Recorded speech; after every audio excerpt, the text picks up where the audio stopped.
They told her she'd be safer there. 2 months later, she cried and said, "I want to go home, but I'm not sure I can anymore." That sentence still haunts me. My mom was 70, still sharp, still independent in many ways. But after a small fall in her kitchen, doctors recommended short-term rehab at a local nursing home. We thought it'd just be a few weeks, just until she regained her strength. We believed she'd be safe, well cared for, surrounded by professionals. We couldn't have been more wrong.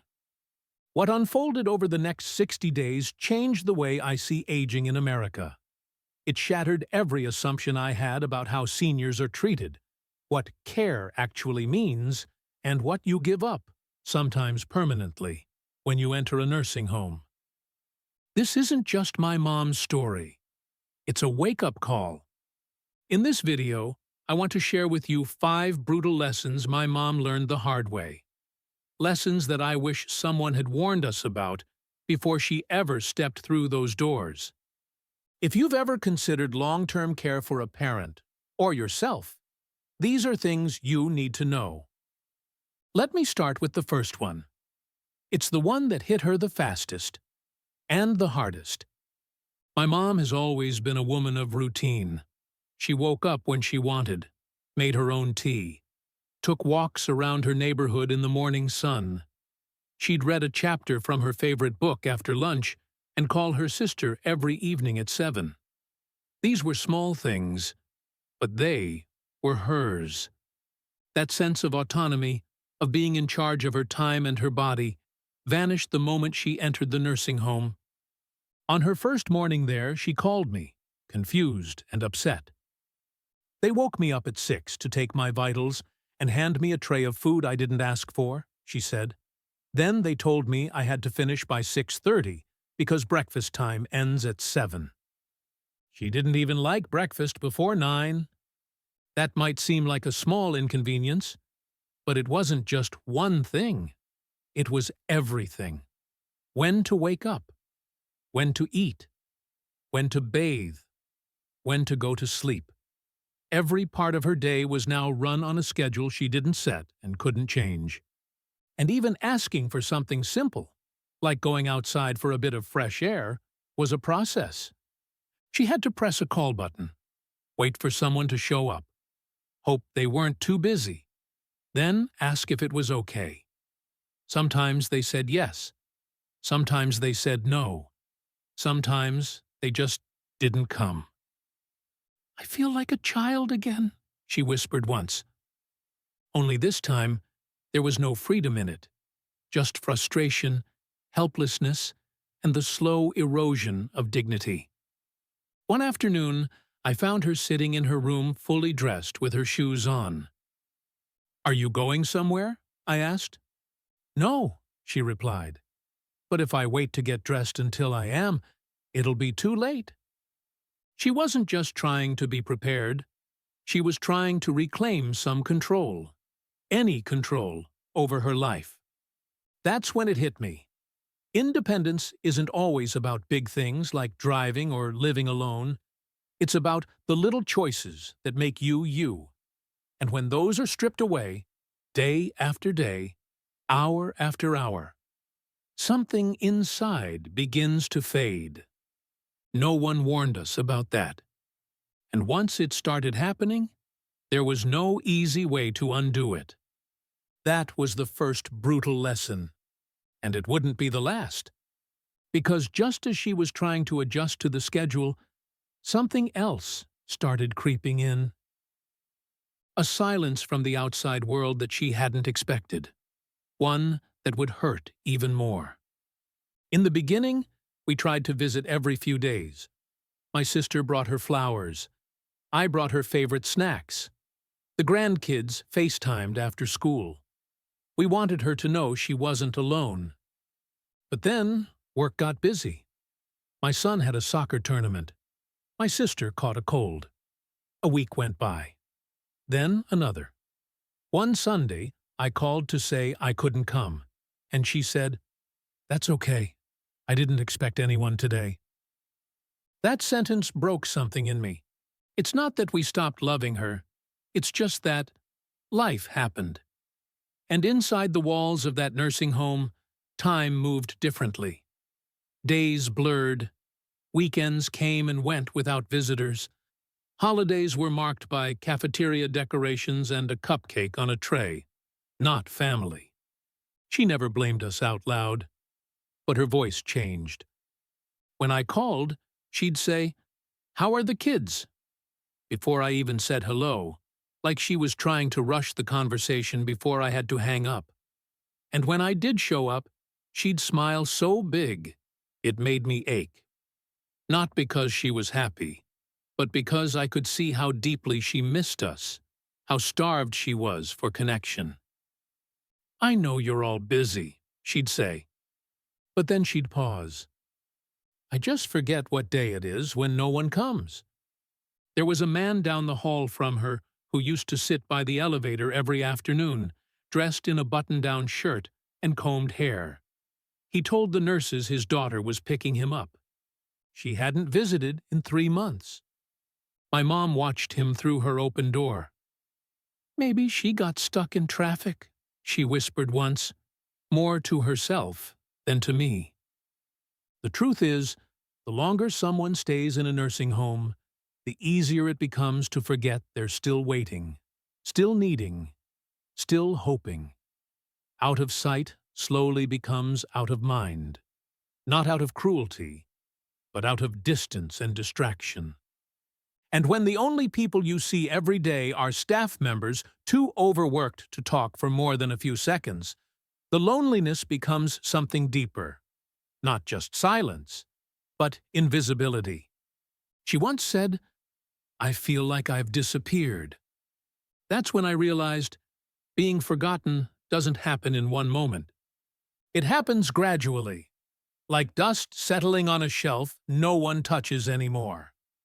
That was lesson 2, and it set the stage for something even more painful. The slow erosion, not just of connection, but of meaning. Because when you're no longer part of your own life, you start to wonder what you're even here for. Before the nursing home, my mom had a reason to wake up every day. She watered her plants.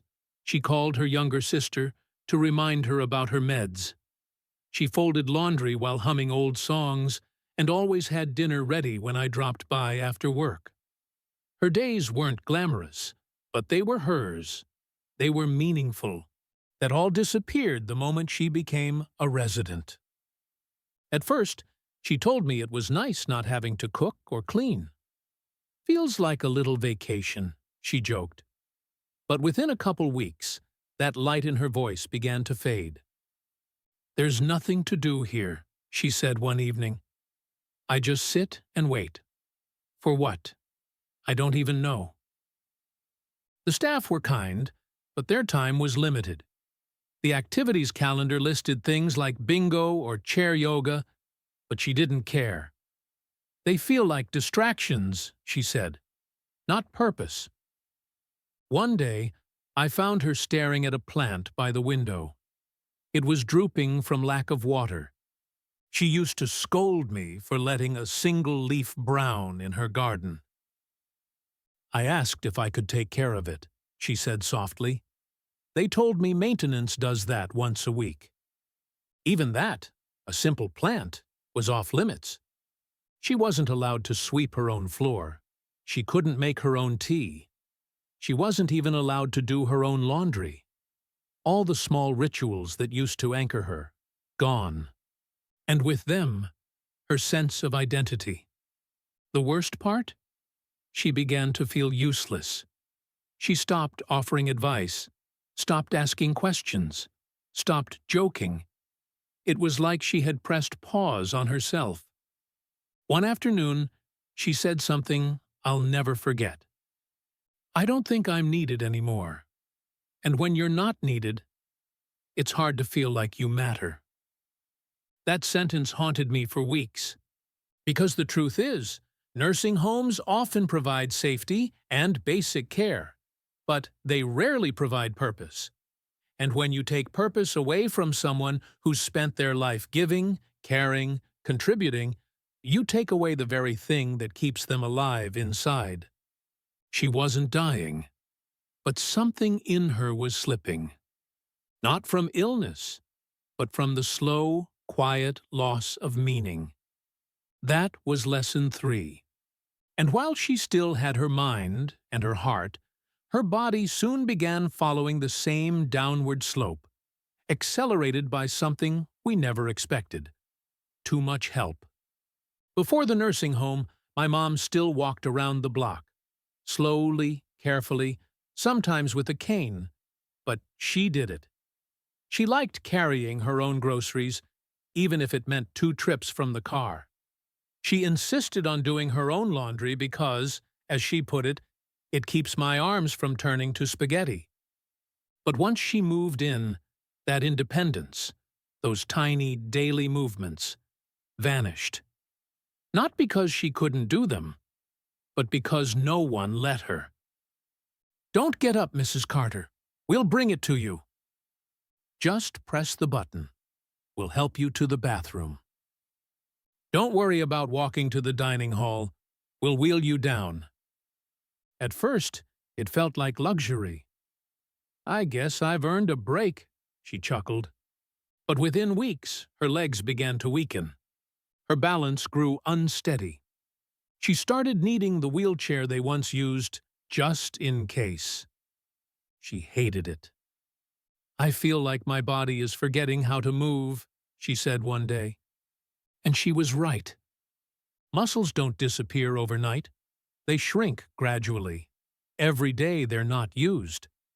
And in nursing homes, where efficiency and safety often outweigh autonomy, movement becomes optional, and then impossible. I watched her grow hesitant, timid, afraid to stand without assistance, even when she didn't need it. She no longer trusted her own legs, not because they'd failed her, but because no one expected her to use them. One day she said, "They're being kind, but it's killing my strength." And it was. She no longer reached for things on high shelves. She stopped doing her stretches. She said stairs made her nervous, even though she climbed them every day back home. The irony? She had gone in for rehab after a minor fall, but within 2 months of rest, she was weaker than ever before. This was the cruel paradox we hadn't seen coming. Too much help can rob a person of their ability to help themselves. By the time she realized it, her muscles had lost tone, her stamina had dropped, and her confidence had shattered. That was lesson 4. And while we thought that physical decline was the hardest part, we were wrong. Because the final blow wasn't just about body or mind, it was about something even more sacred, something we all take for granted until it's gone: dignity. My mom was always a proud woman. Not arrogant, just quietly self-respecting. She took care in how she dressed. She liked her privacy, her routines. She had her rules, like never opening the door in pajamas and always brushing her hair before breakfast, even if no one was around to see her. But inside the nursing home, dignity didn't vanish all at once. It unraveled, quietly, bit by bit. It started with the bathroom. She rang the call button. No one came for 12 minutes. By the time help arrived, she had already tried to get up on her own, and almost fell. After that, they insisted she wait to be escorted, every time.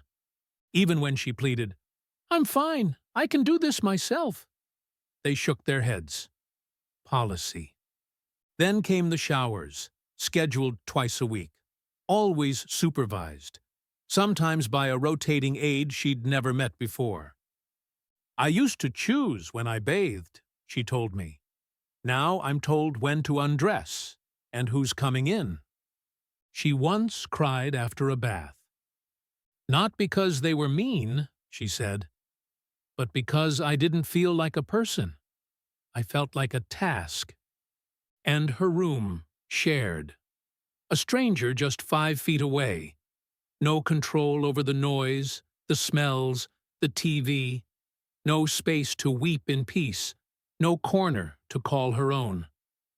One night, her roommate moaned for hours. The nurses were short-staffed. Mom barely slept. The next day, she whispered, "I miss closing my own door." Even small things, like what to eat, became battles. If you didn't like what was on the tray that day, you simply didn't eat. She said it made her feel like a number, not a person. But the part that hurt her most? Being spoken to like a child. "Sweetie, let's get you into bed now." "Okay, honey. Open your mouth. Time for your nap, darling." She was 70, not 3. "I haven't been called ma'am in weeks," she once muttered. And that one sentence told me everything. Because dignity isn't about titles or grand gestures. It's about being treated like you still matter. Like your choices, your space, your voice still means something. That was the 5th lesson, the hardest one. Because once dignity begins to fade, so does identity. And when you lose who you are, what's left? By the time my mom said she wanted to go home, I realized something heartbreaking. She didn't just want her house. She wanted herself back. But getting that back wasn't so simple. Looking back, I wish someone had warned us, not just about the rules, or the food, or the schedules, but about what it really means to enter a nursing home. My mom didn't lose everything overnight. It happened in layers. First, her independence. Then, her connection to us. Then, her sense of purpose, her strength, her dignity. 5 brutal lessons in just 2 months. And the truth is, she didn't go in fragile. She went in strong enough, capable, still sharp. But even strong people break in places no one can see. This video isn't to scare you, it's to prepare you. Because maybe one day, it'll be your parent, or even you. And before you make that decision, I want you to ask, is there another way? Is there a path that preserves freedom, connection, meaning, movement, and dignity, just a little bit longer? Because once those things are gone, getting them back isn't just hard. It's sometimes impossible. But if we start asking better questions, we can make better choices before it's too late. My mom is home now. She's rebuilding, slowly. But I'll never forget what it cost her to learn these lessons. And I hope you don't have to. Thanks so much for being here with us today. We'd really love to hear from you. Drop a comment below and tell us one thing you took away from this video and how you're planning to use it in your life. Your thoughts truly matter to us, and reading your comments gives us the energy to keep going. If you found this video helpful, please hit the like button, subscribe to our channel, and share it with someone who might need it.